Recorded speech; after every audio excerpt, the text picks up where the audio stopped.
Hi! Evening snack recipes day 8.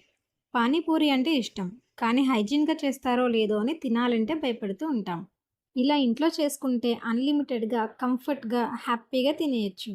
ఒక mixie జార్‌లో పుదీనా, కొత్తిమీర, పచ్చిమిర్చి, అల్లం, వెల్లుల్లి వాటర్ వేసి గ్రైండ్ చేసుకోవాలి. దాన్ని ఒకసారి ఇలా స్ట్రెయిన్ చేసుకోవాలి. అందులోకి జీరా పౌడర్, ధనియా పౌడర్, చాట్ మసాలా, సాల్ట్, చింతపండు రసం, షుగర్ వేసి ఒకసారి కలిపి పక్కన పెట్టుకోవాలి. షుగర్ అనేది ఆప్షనల్. మీకు స్పైసీగా కావాలి అనుకుంటే స్కిప్ చేసేయచ్చు. ఇప్పుడు స్టఫింగ్ కోసం బాయిల్డ్ పొటాటోని స్మాష్ చేసి అందులోకి కట్ చేసిన ఆనియన్స్, సాల్ట్, కారం, ధనియా పౌడర్, జీరా పౌడర్, చాట్ మసాలా వేసి కలిపి పక్కన పెట్టుకోవాలి. ఇక్కడ పూరీ కోసం రెడీమేడ్ ప్యాకెట్‌ని అయితే యూజ్ చేస్తున్నా. ఇందులో 65 వరకు ఉన్నాయి. ఆయిల్ బాగా హీట్ అయిన తర్వాత వేసి ఫ్రై చేస్తే బాగా పొంగుతాయి. ఇలా ఇంట్లోనే సింపుల్‌గా పానీపూరిని చేసేయచ్చు. భీమవరంలో మీ ఫేవరెట్ పానీపూరి స్పాట్ ఎక్కడో కామెంట్‌లో చెప్పండి. Thank you for watching.